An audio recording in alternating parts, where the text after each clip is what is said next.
Good evening my dear students and everyone, welcome back to my YouTube channel English with Ravi Sharma. एक बार फिर से मेरे इस यूट्यूब चैनल में आप सभी लोगों का स्वागत है। आज हम एक नए टाइप की बुक है फ्रेजल वर्ब्स पढ़ने वाले हैं। स्टूडेंट्स, मैं आपको एक बात इन्फॉर्म करना चाहूंगा कि इस मंथ थोड़ा बिजी होने के कारण इस मंथ मेरे बहुत सारे पेंडिंग वर्क हैं और कुछ अन्य टाइप्स के वर्क्स हैं, कुछ और एग्जामिनेशन वगैरह हैं। तो इसलिए मैं डिसाइड किया है कि इस महीने वोकैब के डिफरेंट टाइप्स को हम डिस्कस करेंगे एक एक करके। So students, today we are going to learn 5 phrasal verbs with meaning and examples. Phrasal verbs क्या होते हैं मैं बता चुका हूं एक क्लास में। Phrasal verbs जब हम किसी main verb के बाद adverb का प्रयोग करते हैं और उससे उसका मीनिंग कंप्लीटली चेंज हो जाता है, उसे बोलते हैं phrasal verb। जैसे मैंने आपके सामने एग्जांपल लिखा look।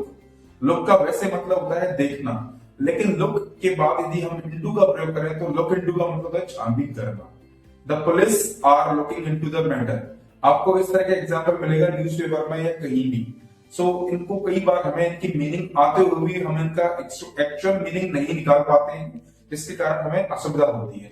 जब भी हम इंग्लिश न्यूज़पेपर्स पढ़ते हैं, times of India, economic times, the Hindu, तो उनमें मैक्सिमम फ्रेजल वर्ब्स का प्रयोग होता है। तो उनकी मीनिंग न आने के कारण हम उनका एक्चुअल सेंटेंस का मीनिंग नहीं पता लगा पाते हैं। इसलिए इंग्लिश वोकेबुलरी में ये फ्रेजल वर्ब्स की नॉलेज इंपॉर्टेंट है। हमें मैक्सिमम से मैक्सिमम फ्रेजल वर्ब्स हमें याद करने की कोशिश करनी चाहिए। So we are going to learn 5 today phrasal verbs. पहला वर्ड है हमारा टर्न डाउन।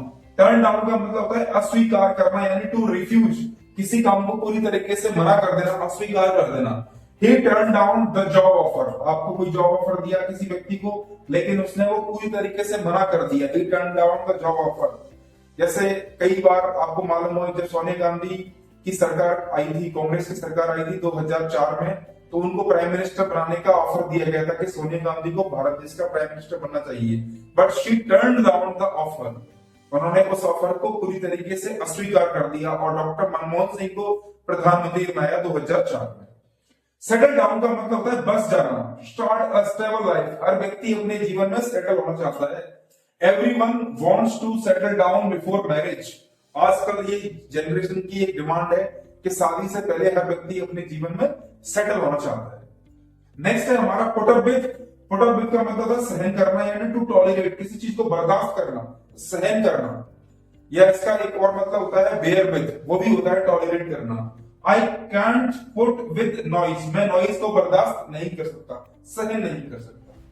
फोर्थ वर्ड है हमारा कॉल ऑफ। कॉल ऑफ का मतलब है रद्द करना, यानी टू कैंसल, किसी मीटिंग को, किसी प्लान को कंप्लीटली कैंसिल कर देना, उससे बोलते हैं कॉल ऑफ। एग्जाम्पल आपके सामने लिखा हुआ है, the match was called off due to rain. बारिश की वजह से मैच को रद्द कर दिया गया। और लास्ट वर्ड है हमारा गेट ओवर।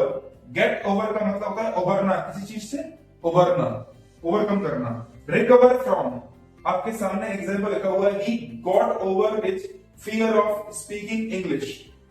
प्रैक्टिस की वजह से, डेली इंग्लिश स्पीकिंग की प्रैक्टिस की वजह से धीरे धीरे उसने क्या किया, उसके गेट ओवर किया, उस फियर से गेट ओवर किया। तो गेट ओवर का मतलब हो गया उभरना। I am going to revise once again. पहला वर्ड है टर्न डाउन, अस्वीकार करना, to refuse. He turn down the job offer. Second हमारा वर्ड है सेटल डाउन।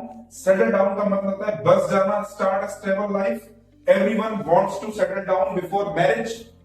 थर्ड हमारा जो फ्रेजल वर्ब है वो है पुट अप विद, सहन करना, यानी टू टॉलरेट। और इसका जो एग्जांपल है, I can't put up with noise, यानी मैं नॉइज को बर्दाश्त नहीं कर सकता, सहन नहीं कर सकता। कॉल ऑफ का मतलब हो गया रद्द करना, यानी टू कैंसल, किसी प्लान को, किसी मीटिंग को कंप्लीटली रद्द कर देना। The match was called off due to rain. और लास्ट वर्ड है हमारा 5 गेट ओवर, यानी उबरना, रिकवर फ्रॉम, किसी बीमारी से रिकवर करना, किसी सदमे से रिकवर करना। So he got over his fear of speaking English. अब fear of speaking English से get over करना वो तो प्रैक्टिस से ही पॉसिबल है।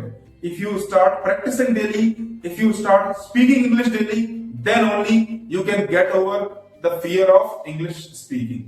So boys and girls, ladies and gentlemen, today we have learned 5 phrasal verbs which are very important for daily life, for daily spoken, for competitive examination also. तो इन sentences को आपको घर पर रिवाइज करना है और आपको एक अपना नया सेंटेंस इन पर फ्रेम करना है। और इसी के साथ I wish you all the best. Thank you very much.